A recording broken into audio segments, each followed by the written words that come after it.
Is the AMD Athlon 2X2215 still good in 2019? Well, after a decade, we're going to figure that out today.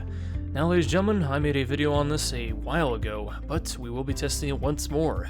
It's time to try some more modern games like Deep Rock, Fortnite, Sea of Thieves, and moving on to our next set of games, we have Counter-Strike Go, Rainbow Six Siege, and Port Royale, the ray tracing benchmark, using the GTX 2070. So, starting off with a game like Deep Rock, a game that's in early access, and it's pretty easy to run, honestly. How well did it perform?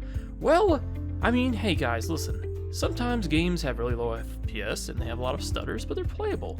And that's basically the experience I had with Deep Rock. The recording, however, was terrible. As you'll see here, there's going to be plenty of stutters, and a few games in the series of this video will have that as well, but not all of them, rest assured. Some of them were recorded with a video camera, so they don't look like they stutter when they record. Because yeah, you can't record with the CPU. It just doesn't work. OBS gets overloaded. For apps, it looks terrible, but at least we got a recording. Anyways, moving on to our next game today is Fortnite.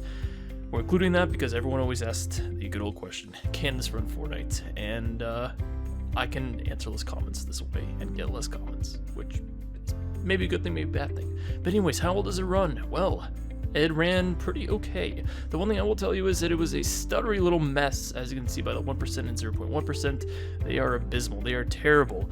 This is not something that is exactly going to be playable. I mean, it's going to be doable, less than playable. Playable is more something that you can enjoy and have a smooth time playing.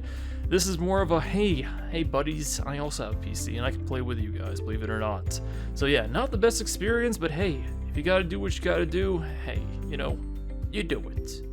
Moving on to our third game today. This is Sea of Thieves, a game that has been revived recently, and a game which is fun to play with friends. So, let's say friends have a good PC, and you have an Athlon. Can you play with them? The answer is kind of. Very, very much kind of. What do I mean by kind of? I mean by it's pretty bad. Listen, like I said, most of the games here, they're not really playable, they're doable. There's such a thing as smooth gameplay, playable gameplay, and there's doable gameplay. And that's what the CPU is all about. It's all about doable gameplay. Can you do it? Yes, you can. Can you play smooth? Can you do a lot of great stuff? Well, it depends on the person, Some people can play at like 2 FPS. Look at this. See the CSGO footage right here? Look at this, look at this. Double kill right there at like no frames. That's what I'm talking about. That's what I mean. It's doable. So, overall, how did a game like Counter-Strike perform? Well, it performed much worse than expected. In fact, this is the one result out of all these tests which I'm not 100% sure about. Compared to my older one, which I did in 2017, I got about 32 FPS in the CSGO benchmark, which you can get off the workshop, and this one actually performed better, even though it's the same clock and everything else. So unless something changed with the game, maybe I made a mistake or something, but who knows. But yeah, overall, it's a bit of a stuttery mess, but once again, not playable, doable. That's what we're all about here, In 2019, do we care if it's playable? Of course we do, but sometimes a game's just doable, especially when you game on the CPU, when I was young. And it was doable back then, and it's doable nowadays. Tom Clancy's Rainbow Six Siege, our next game today. Released back in 2015, how good of a game is it? Well, number one, plenty of people play it, and it's also gone through a pretty recent revival, so is it doable? Yes, it is. Is it playable? Kinda, I guess so. So, yeah, that's my honest opinion. Look at that, 720p low using the benchmark. That's the frame rate that we got. How good is that? Listen. It's not that bad. You can do it. I'm sure people have done worse, I'm sure there are pros that play at like 20 FPS. You don't need a 140 Hz monitor. Sometimes you just need a few FPSs, like this game.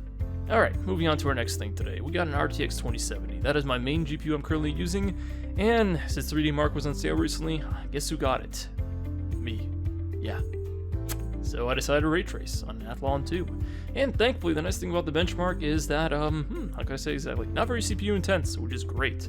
So yes, if you're wondering if you can ray trace on Athlon 2, the answer is very much yes. And how well did it perform? Not that much lower. In fact, I'll have the score pretty soon, and you'll actually be surprised. If you've ran it previously on an RTX 2070, it's not that far behind, honestly, which is cool. It's also great on the developers for making a GPU benchmark. It's all about the GPU. That's a one-up for me, personally, And in conclusion, how good is the CPU in 2019? Well, all things considered, it's not that good. Outside of these benchmarks and these games, they're somewhat playable, well, doable actually, there we go. But overall in Windows, it's kind of a slow mess, and if you're gonna use Discord or something else, or try to record, or even have a Chrome tab in the background, that's not gonna be something that the CPU is gonna enjoy.